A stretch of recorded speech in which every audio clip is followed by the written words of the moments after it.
I think the Justice Department is losing. I think you're losing on crime.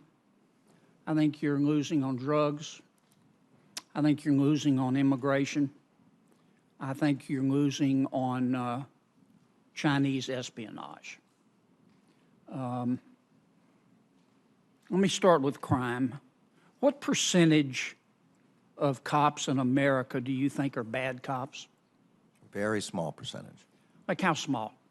I don't have a number. I think Well, most you're police the country's chief, one of the country's chief law enforcement officers. Is it less than 10%?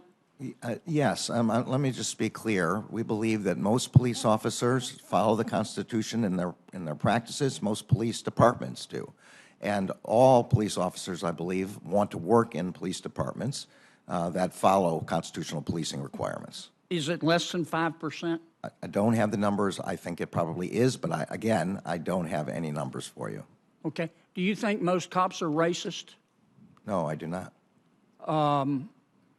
What percentage of cops do you think, in your judgment, I know you can't give me an exact figure, do you think are racist? I'm sorry, I'm not resisting because I have a number that I can't give you. I just really, I don't have any way of making that evaluation. What's your gut tell you? Less than 5%? One thing I've learned is to not give answers from my gut. Right. Well, you think it's less than 5%? I don't know the answer. I'm sorry. Okay. You don't know? I don't know, no.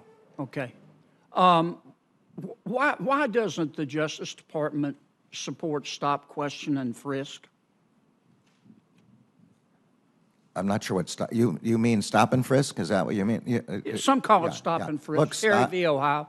Yeah, I don't know that the Justice Department has a position. This is a state and local role normally.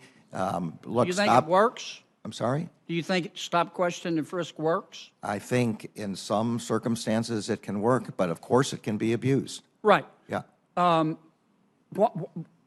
why doesn't the Justice Department aggressively encourage law enforcement officials to use that technique? It's been declared constitutional, as you know. Yeah, the Supreme Court has affirmed the constitutionality of stop and frisk. That's in the Terry case. That's exactly right. But we don't do that. The federal government doesn't do patrolling. This is work for patrolling. I know you don't, but you're one of the country's chief law enforcement officials, maybe the chief, and what you say matters. Well, suppose here's what I'm asking. Let's take Chicago, where we haven't made any inroads in stopping the killing. I mean, Chicago is now the world's largest outdoor shooting range. We know that a lot of the shootings come from gangs. Why wouldn't you want to call the police chief and the mayor in Chicago and say, look, you know who these gang members are. When you have reasonable suspicion under Terry v. Ohio, an objective standard, more than just a hunch, why don't you aggressively stop, question, and frisk these gang members?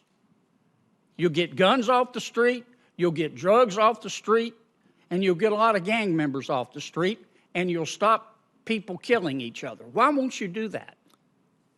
Look, the best way for the federal government to stop violent crime is to work at each local level and determine and let the state and locals determine what the best use of their own Judge, resources is. I'm sorry for interrupting you, but I'm trying to get some answers. I'm sorry. Why won't you do that? Just tell me why you won't do that. Your opinion matters. Because there is no one solution fits all that the federal government can suggest to state and local law enforcement. We believe state and local law enforcement knows best as to what to do there. We provide. It's not working. We provide our technical expertise. We put lots of resources into joint task forces. We Well, pick General, up. is that, I know I've got to shut this down. I've only got 15 seconds. Is that why you're asking in the middle of a raging inflation for 7% more money, $2.63 billion to provide technical increase, or technical advice? I mean, we're going backwards here on crime, General. You're the country's chief law enforcement officer, and you won't even answer my question about how you feel about stop, question, and frisk. Why should we give you more money? I think it's a resource allocation issue for each local police department. I believe that the Justice Department does the best by putting the money that we're asking for is increase in law enforcement that can be assisting the state and locals But in General, the is best that way. what we're supposed to tell the mothers of those kids getting killed in Chicago? You don't understand. It's a resource allocation issue. No, what you're supposed to tell the mothers in Chicago, and what I told them when I was there, was the Justice Department was there to provide all the resources that this subcommittee will give us to stop violent crime. But yet The you more won't, resources won't you try can give to us, stop, question, and frisk. that is a question for the state and the local, for the state and the local law enforcement. I didn't go over as much as Manchin did, Madam Chairman. That's not the standard by which we judge behavior. Thank you, General. You're welcome.